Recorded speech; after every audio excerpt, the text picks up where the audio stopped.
Shotgun or 22? Which one is better for survival? I think this is the debate of 45 or 9mm, right? Because everybody argues one way or another, shotgun or 22.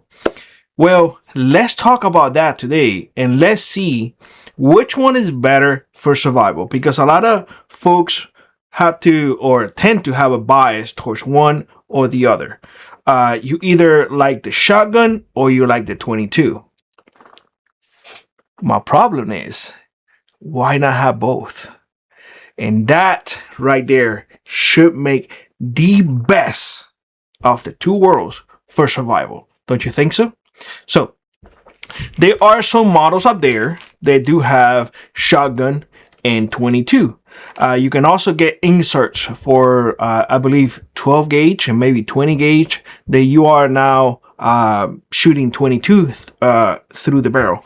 I don't think it's very accurate for what I have seen. I don't own one, so I can't give you 100% guarantee that it is not accurate. But what I have read and I have seen on other folks, a little iffy. Now, Savage used to make one of those the best combinations, and I'm trying to grab a 22 to share with y'all. That's why you heard the nose, the nose. What am I saying? I put my 22s in little bags and little sandwich bags. You guys know that. And as I was saying, Savage used to make a great combination. My in-law had one. It was a 22 Magnum and 20 gauge, if I remember correctly. I really liked it. But they don't make that anymore. They don't make the old ones anymore. What make right now is the Savage Model 42, which once you do a few things to it, they are really, really good. But the problem is that the price tag is hefty for what it is, which is a single shot. But if we ignore that price tag, or better yet, let's say that you want to have a shotgun and you want to have a 22, two rifles, two platforms, right? And you want to have, you're going to go with a Mossberg 12 gauge, to give you an example. I think they run about 200-ish, give or take. And let me give you the most common one, the 1022. About 250, 300 at most. So you combine the price and you are essentially have the same amount that this one is going to cost, about the 500. And they're coming down in price. They are coming down in price. I see it's not a lot. It's a little bit, but you know how it is. The more common they become, the prices go lower. In fact, I told you all the other day that I saw it at Walmart, which is a really good sign, because the more people see it, the more they're going to get interested on, and the prices are going to go down, which is going to be more affordable for a lot of folks. I think, and I think this is more hope than prediction, but I hope that we see this little rifles in the 300s by next year or so. I hope. They shouldn't cost how much to make anyway. But why not have the best of both worlds? If we're going to invest in a shotgun and a 22, bam, we can just have one, right? Well, it comes with limitations again. And I want to discuss the pros and the cons. That way, you don't think that I am just being biased towards one. The old ones, the old Savages, you had a bigger gauge or bigger shells, 20 and I think 12 some came in there too. Correct me if I'm wrong in the comment section below. I don't have any. I have the Model 1, and this one I believe that only comes in 410 and 22 or 410 and 22 Magnum. That's it. I own the 410 and 22. I don't want to have a Magnum, 22 Magnum. I have shot enough 22 that I know the limitation, and I feel very comfortable with it. Plus, if I want to put ammo away, 22 is the cheapest ammo, right? Now, if you lean towards the shotgun, you most likely are a fan of 12 gauge. You probably are a fan of 12 gauge. It's hard to argue that a 12 gauge is cheap, is plentiful, and you essentially, as long as you had the proper load, buckshots or slugs or whatever, you can take any animal up there, right? 410 is a little bit more anemic. 410, although you can have some, I'm going to show you because I have some in here, some triple buck, which essentially it's just the same shelf with little big BBs inside instead of the other one that is just little tiny BBs for birds. But you still have choices, and they are available. A little bit more pricey, but they are available, even in my area. So yeah, I don't know how comfortable I would feel shooting a large animal with this. Slugs on the other hand with this is a different story. But if you use it for survival, most likely you will be focusing more on small game than anything else, right? Because small game is more available everywhere. You have more chances to encounter a squirrel, a rabbit, a raccoon, birds, doves, and whatnot than you have to encounter perhaps a deer, perhaps a wild boar, perhaps a moose, a bear, something large. And if you are hunting for large game, why not just have a rifle that is, just for that, right? So, but we're talking about survival, which is getting you a meal of the day. Now, I weigh the 12 gauge and I weigh the 410. So it is 2-1, meaning that the weight of the 410, the 12 gauge is equal to 2 shots of the 410. Obviously, I mean, thicker, and whatnot. But keep that in consideration for survival. For survival, you're not going to be shooting 100 yards away. You're going to be shooting 15, 25, 35 yards at most. What do you want? 1 shot or 2 shots? Okay. I leave it up to you. Tell me what you want in the comment section. Now, if you are comfortable and you don't want to waste that shotgun shelf, you have a 22. 22s are plentiful, are everywhere. I mean, everywhere. You can put 50 rounds in, just a little thing. You have now 2 chances of getting that animal. Let's say, for example, the rabbit is running. You rather have a shotgun or you rather have a 22? Preferably a shotgun. It gives you a better chance. But if the rabbit is sitting in there, why would I waste a shotgun shelf when I can take a headshot and that's it? That's where the 22 comes in. So you see, now you're getting the best of both worlds.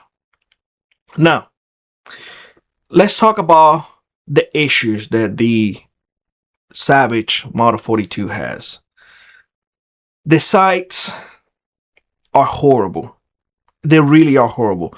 Both the front sight and the rear sight. They're just horrible. I remove, personally, the back sight, and in the front sight, what I did is I got a file and I just just remove it. I was just not going to use it. It did not work for me at all. So you're going to have to do something that it works for you. What worked for me is that I went and I went on eBay, I believe, and I just put Savage Model 42 rail, and it came out. I don't think it was that expensive. If I find a picture, I will put it here so you guys can see it. Now from there, you have to put a sight. It is completely up to you which one you use. I went with this one. And I'll tell you what, after I put this one in here and I tested it out, I bought 3 more and I put one in my cold AR-15 and I put another one in my Bushmaster AR-15. That's how much I like them. So the Romeo, and I got this one on special. So you can find it on special, but that's an extra that you have to add. Okay. Now, once you do that, mine works really, really well. The shotgun does not have a choke. It's just a tube. That's all it is. You don't control that pattern or anything like that. And I have heard people saying that their pattern is just everywhere.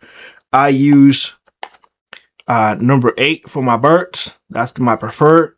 And it works. I keep myself between 25 and 35 at most. A 35, I usually take it with a 22 and not a problem. Red dots are a little bit iffy, because the longer your shot, that little red becomes bigger and bigger. So keep it manageable. Remember, this is a survival rifle, a rifle that you take with you, that is just to give you the meal of the day.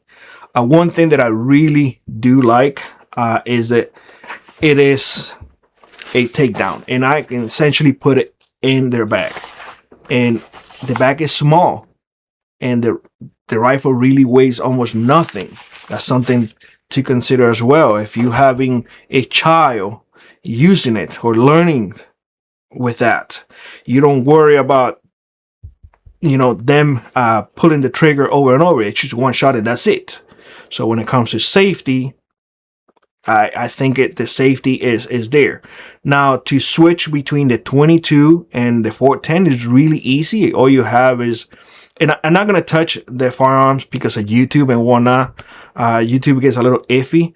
But honestly, all it has is on the hammer. You just switch it up or down, and that's it. That's your selector.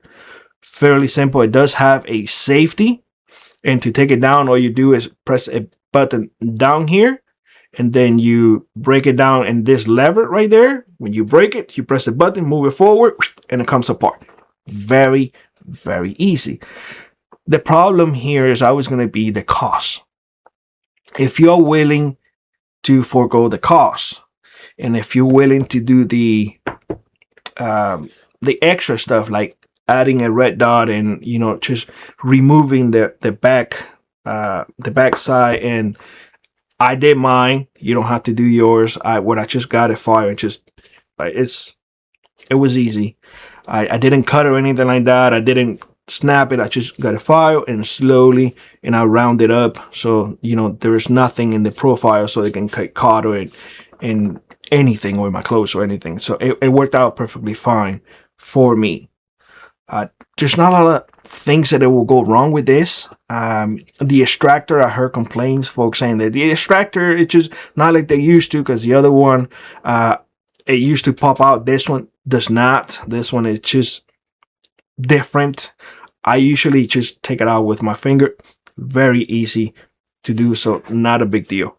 One thing that I did in here too, and I'm giving you what I have done to make it the way it is that I'm a big fan of having the ammunition on the rifle, not in the backpack, on the rifle. The 22 is different because the 22, I just have it in a little baggie, and I just, or whatever.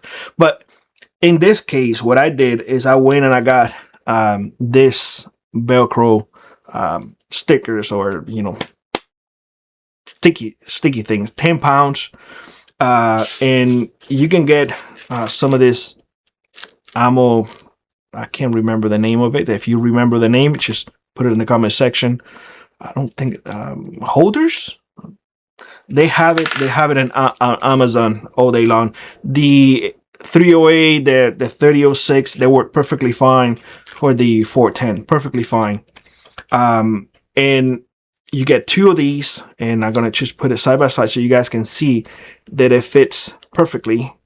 You're gonna have to cut a second one, you know, and just get that piece. But once you do, you put it in the stock, put it in there, and you have extra ammo just to, you know, just in case. Because remember, this is a one-shot deal, and that's it.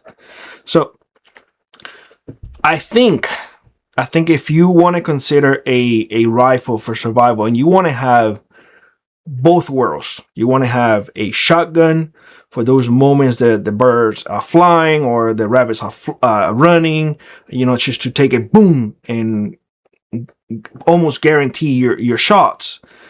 A shotgun would do great. If you want a 22 for those instances when the animal is not running and staying there and it's a little bit longer shot, definitely a 22 would do it. So why not have the best of both? Oh, I got a tongue twister right there. Why not have the best of both worlds? Instead of always comparing one or the other, just have both in one platform. And that way you essentially are making your best survival rifle or your best survival shotgun. I don't know how to call it in this case because you have both now. Let me know how you will call it. Let me know down in the comment section below how you will call it. To me, it just makes sense. If you want to have both in one platform, I will go, you know, just with the combination. If you want to have it separately, because you're doing something different, you want to have more capacity, well, there's nothing wrong with that either. It's completely up to you. Just saying, if you want to have the best of both worlds, there's options up there. With that being said, I hope you have a great one, and I hope to see you in the next one.